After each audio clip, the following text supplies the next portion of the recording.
Bonjour et bienvenue sur cette chaîne où je partage avec vous les réalités de l'exercice de la médecine en France. Donc si cela vous intéresse, si vous êtes dans votre pays et vous souhaitez exercer la médecine en France plus tard, n'hésitez pas à vous abonner et à activer la cloche de notification pour voir les nouvelles vidéos qui paraîtront les prochains jours. Dans la vidéo d'aujourd'hui, nous allons aborder des opportunités professionnelles palpitantes. Nous allons parler des spécialités médicales les plus recherchées en France. Donc, restez jusqu'à la fin et vous trouverez peut-être la spécialité dont vous avez toujours rêvé de faire dans votre vie.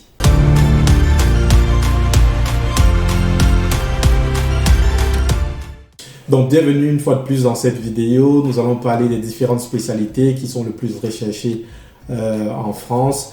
Évidemment, comme dans tout système de santé qui se respecte, le médecin a une place prépondérante à jouer dans l'efficacité du système. Cela pour dire qu'il est évident que tous les pays qui ont un système de santé assez costaud et solide ont besoin de la main-d'œuvre, de médecins. Et donc, déjà d'entrée de jeu, on comprend qu'on a toujours besoin de médecins, peu importe la spécialité, pour que le système de santé puisse tenir. Mais dans cette vidéo, ce dont nous allons parler, c'est des spécialités médicales qui sont vraiment déficitaires ou vraiment en manque en France. Le cas particulier, on va parler du cas particulier de la France. Et donc, cela pourrait vous donner des idées en fonction de vos perspectives personnelles. Donc, nous allons voir les 10 spécialités les plus recherchées sur le territoire français, les plus déficitaires, si vous voulez, dans le territoire français. Donc, restez jusqu'à la fin de la vidéo et vous trouverez peut-être votre spécialité parmi. Donc, en dixième position, nous avons la gynécologie médicale qui est bien évidemment différente de la gynécologie obstétrique. Donc, il y a un vrai manque de gynécologues médicaux en France. Et il faut savoir que le pays a un problème au niveau de la fertilité.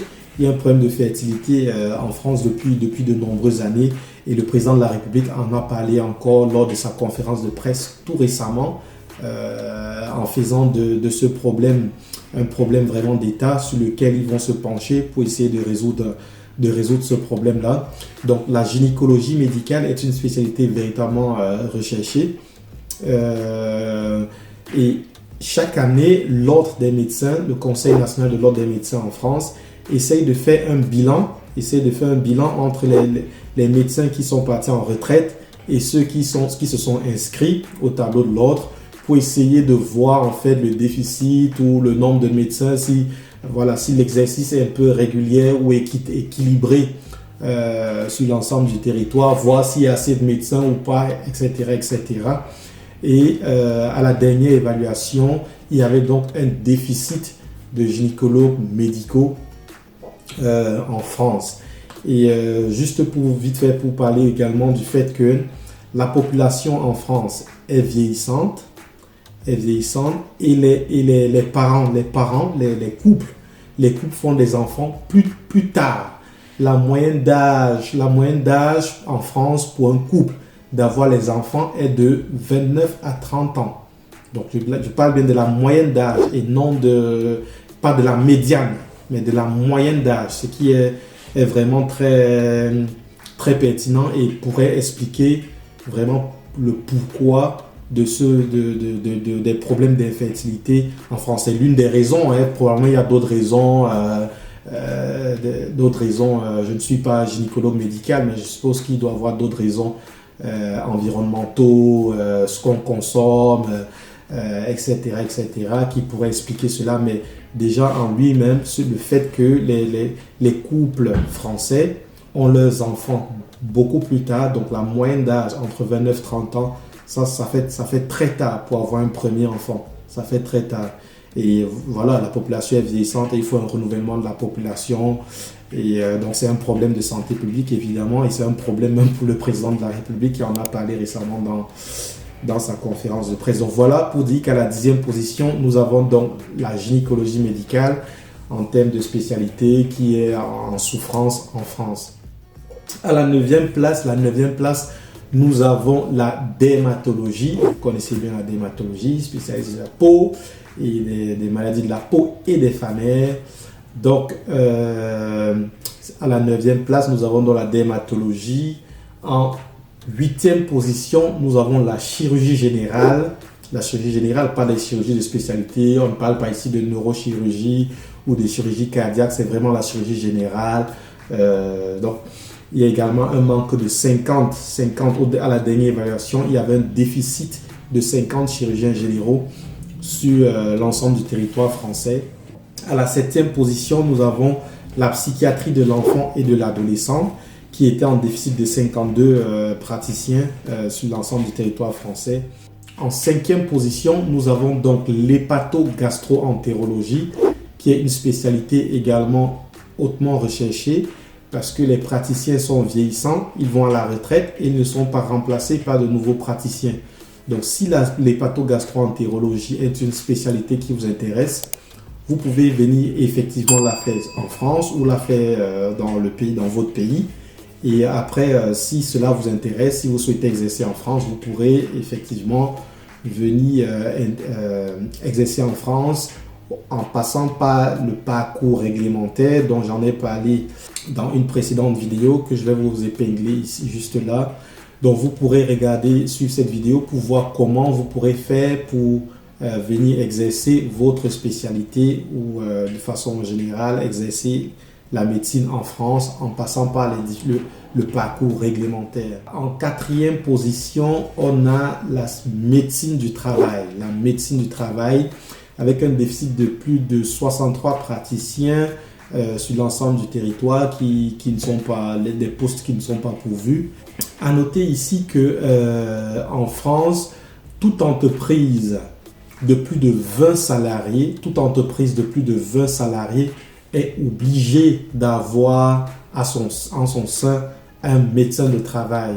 Donc la médecine du travail est également une spécialité qui est hautement recherchée. Et dans un pays développé comme la France, il y a beaucoup d'entreprises qui naissent tous les jours et qui ont des employés pour essayer de diminuer le taux de chômage. Et il faut bien évidemment des médecins de travail, mais qui manquent aujourd'hui, qui manquent à l'appel aujourd'hui. Donc il n'y a pas assez de médecins de travail. En 4e position, nous avons la stomatologie. Stomatologie qui est différente de la chirurgie dentaire, donc ce n'est pas la même spécialité. Les deux spécialités diffèrent en leur formation et leur champ d'action au niveau de la cavité buccale en fait. Donc le chirurgien dentiste s'occupe principalement des pathologies dentaires, des caries, des extractions, tout ce qui est prothèse dentaire, voilà, vous connaissez toutes ces choses-là. Donc ça, c'est le champ d'action du chirurgien dentaire, du chirurgien dentiste, si vous voulez.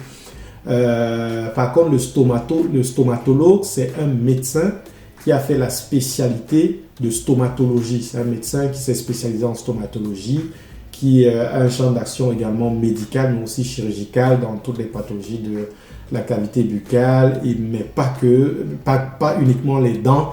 Il s'occupe aussi des pathologies des glandes salivaires, par exemple, et des affections qui peuvent aussi aller autour du cou, tout ça. Donc, c'est la différence entre ces deux spécialités-là. Et la spécialité concernée ici, c'est la stomatologie. La stomatologie, donc il y a également un manque de stomatologues ou stomatologistes, comme vous voulez, en France. Donc, si c'est une spécialité qui vous intéresse, ok, donc vous pourrez venir aider la France dans ce domaine-là parce qu'il y a un grand manque de stomatologistes en France. La 3e spécialité, vous vous doutez bien, c'est la cardiologie. La cardiologie et les spécialistes en maladies des vaisseaux. Donc, c'est une spécialité qui est évidemment très recherchée du fait de l'augmentation progressive des maladies cardiovasculaires, même dans nos contextes en Afrique, même dans nos contextes, on a vu ces dernières années, les dernières décennies, du fait de l'occidentalisation de nos modes de vie, tout ça, la recrudescence des maladies cardiovasculaires dans nos pays, et ça continue bien évidemment ici. Et cela est couplé quand même, ce qui est très intéressant en cardiologie, c'est que du fait de l'augmentation de ces maladies cardiovasculaires, on a observé l'émergence de nouvelles techniques dans la prise en charge des maladies cardiovasculaires et ça c'est très intéressant. Honnêtement, ça c'est vraiment, je tiens un coup de chapeau à la médecine française vraiment parce que les techniques de prise en charge des pathologies coronariennes notamment, mais pas que, des pathologies coronariennes notamment, c'est nettement amélioré ces 10 dernières années. On a des techniques qui se font maintenant assez couramment, des techniques comme la coronarographie. Je sais que les cardiologues doivent connaître ça mieux que moi, mais c'est vraiment très intéressant et ça permet de sauver beaucoup de vies ici en France. Donc ça, c'est vraiment une spécialité. Si vous souhaitez vous spécialiser en cardiologie, vous pouvez le faire soit dans votre pays ou comme vous le voulez, mais vous serez également le bienvenu si vous venez exercer ici en France parce qu'on en a besoin, le pays en a besoin pour sa population qui souffre de plus en plus de maladies cardiovasculaires avec le tabagisme. On augmente le prix de la cigarette, mais les gens fument toujours beaucoup plus. Donc vraiment, les maladies cardiovasculaires sont très fréquentes et on a besoin de cardiologues pour sauver la population, pour prendre en charge efficacement la population. Donc en troisième position, nous avons donc la cardiologie. En deuxième position, nous avons donc les gynécologues obstétriciens. Cette fois-ci, les gynécologues obstétriciens qui sont évidemment très recherchés aussi. Donc on a besoin de gynécologues obstétriciens parce que les vieux sont allés en retraite et ils n'ont pas été renouvelés suffisamment. Donc on en a besoin. Donc si vous êtes gynécologue obstétricien, vous êtes la bienvenue. On vous attend si vous souhaitez exercer en France. Et en toute première position, la spécialité médicale la plus recherchée en France, vous pensez que c'est laquelle? Eh bien, c'est la médecine générale. La médecine générale qui est vraiment, donc évidemment, la première porte d'entrée, vraiment à la base du système de santé pour vraiment faire le suivi des patients en ville, en ambulatoire, le suivi des patients qui ont des pathologies chroniques au domicile, qui ne peuvent pas rester en hospitalisation tout le temps.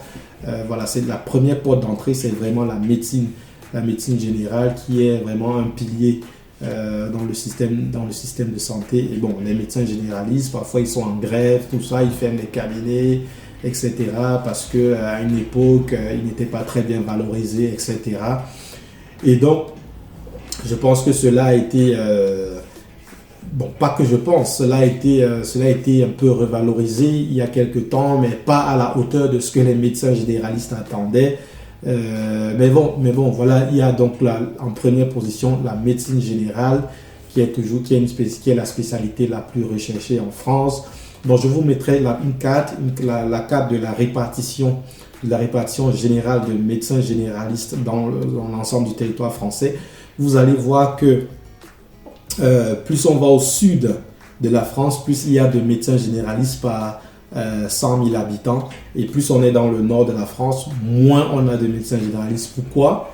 Évidemment parce que quand je discute avec des collègues, on se rend bien compte que la météo, le style de vie, le mode de vie au sud est un peu meilleur avec le style de vie dans le nord de la France. Donc, je pense que c'est un élément qui fait en sorte que les médecins généralistes préfèrent habituellement aller s'installer, ouvrir leur cabinet, tout ça dans le sud de la France parce que le climat est plus, voilà, il y a les côtes, il y a la mer, ils sont plus, voilà.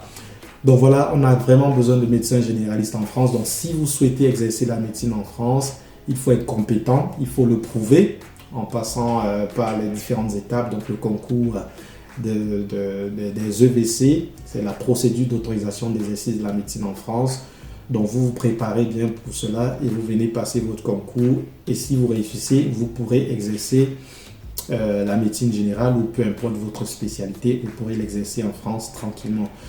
Donc voilà les quelques informations que je voulais vous donner par rapport aux différentes spécialités qui sont vraiment recherchées, sachant que de façon globale, même les spécialités qui n'ont pas été mentionnées ici, on en a quand même besoin, on en a toujours besoin de plus de médecins.